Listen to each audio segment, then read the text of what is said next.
the European debt crisis. Visualized. What is the European debt crisis? It's the failure of the euro, the currency that ties together 17 European countries in an intimate but flawed manner. Over the past 3 years, Greece, Portugal, Ireland, Italy, and Spain have all teetered on the brink of financial collapse, threatening to bring down the entire continent and the rest of the world. How did it happen? Uniting Europe. For most of Europe's history, it's been at war with itself. And countries at war with each other tend to do less business together. Europe was always a continent of trade barriers, tariffs, and different currencies. Doing business across borders was difficult. You needed to pay a fee to exchange currencies. And you needed to pay a tariff fee to buy and sell to companies in other countries. That tended to stifle economic growth. Then came World War II, which devastated Europe. Because the situation was so dire, the fastest way to rebuild Europe was to begin to remove these barriers. Steel and coal tariffs came down, so that a steel mill in one country could sell to a builder in another.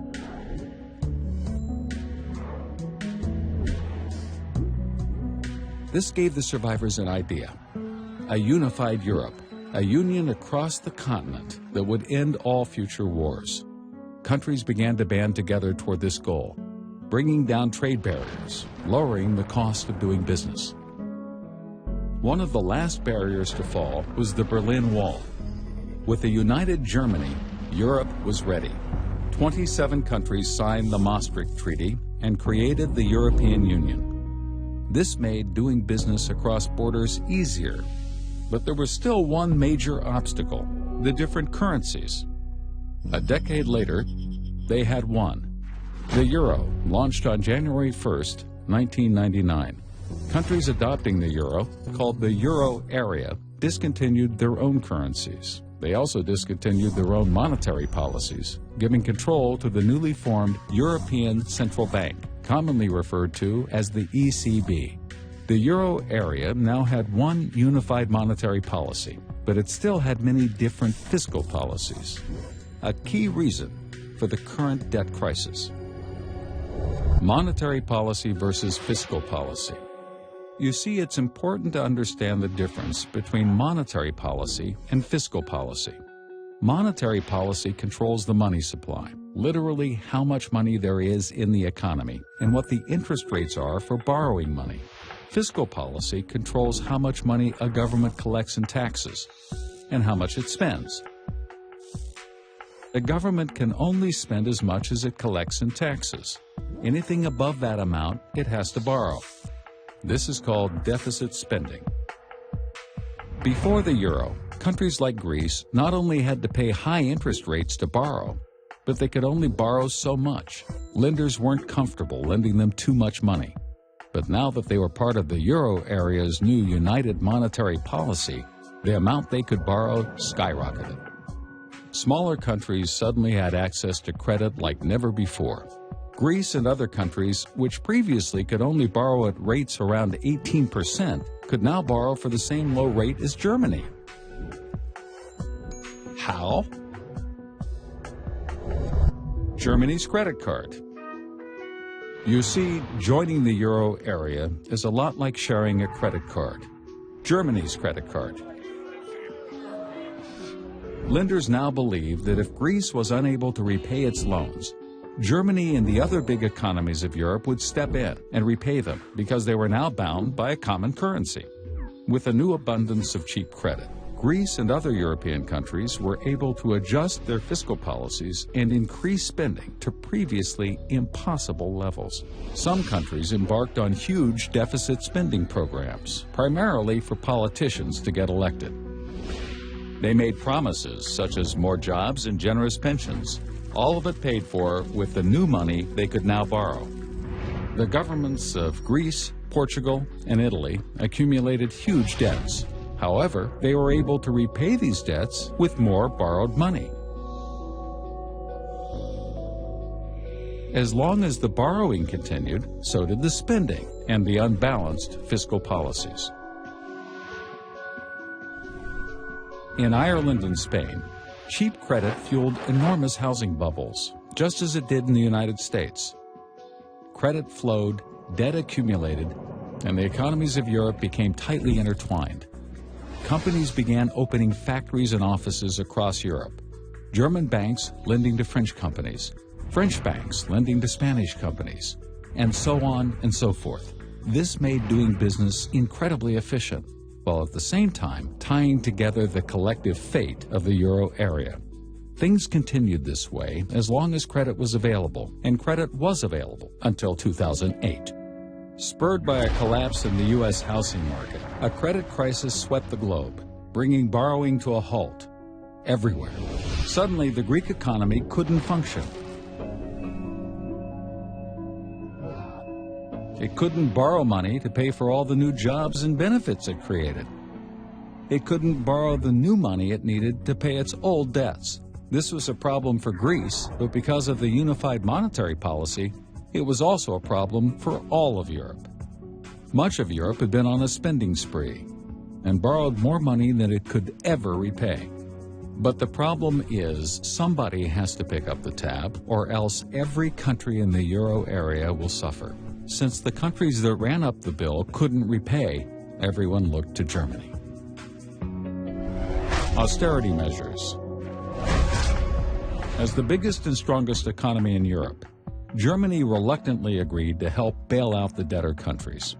In other words, Germany agreed to repay the bill, but only if the debtor countries agreed to implement strict austerity measures to ensure that it would never happen again.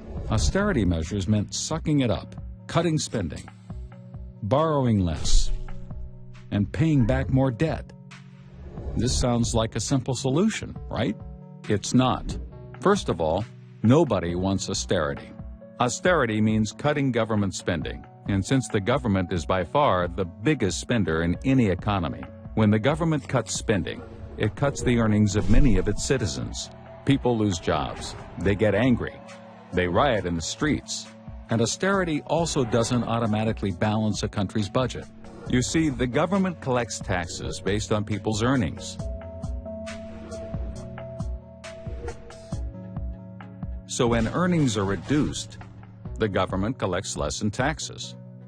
They still can't pay down their debts. The pain is so bad that it's almost politically impossible to accomplish. On top of that, there are huge cultural differences within the euro area. Extreme cultural differences.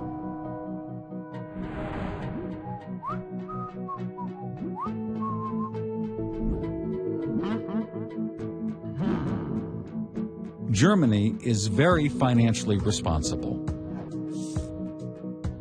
Ever since the terrible hyperinflation the country experienced after World War I, it's been extremely inflation-averse and incredibly careful about spending and borrowing. In general, Germans work hard, expect little in the line of state benefits, and meticulously pay all of their taxes. Many Greeks, on the other hand, enjoy generous state benefits and don't pay taxes. Greece has a terrible problem. It has never collected the majority of the taxes it imposes on its citizens, and it's always been this way. Joining the euro just amplified it. The German view is that doesn't work. If you want our money, you need our morals. As the debtor countries headed towards default, the whole continent of Europe was in danger. Even though the economies of the debtor countries are relatively small, they posed a huge threat because the European financial system is so interconnected, precisely because of the euro. Remember, the debtor countries borrowed money from banks, investors, and other governments throughout Europe. As the debtor countries get closer to default, everyone who lent them money becomes weaker, and everyone who lent those lenders money also becomes weaker, and so on and so forth.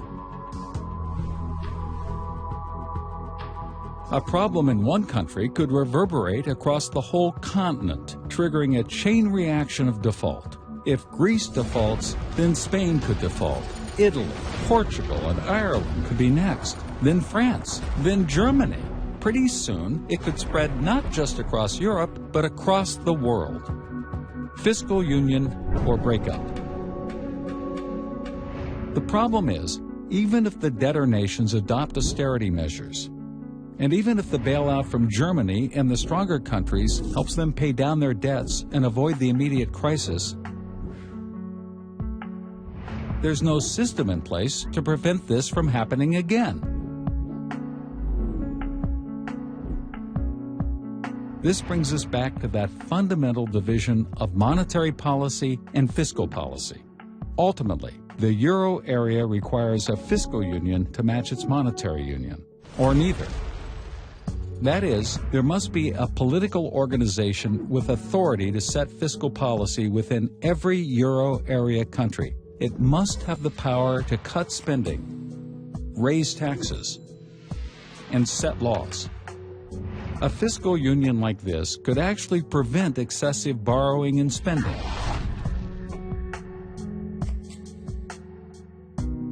However, this is an enormously complicated and unpopular notion.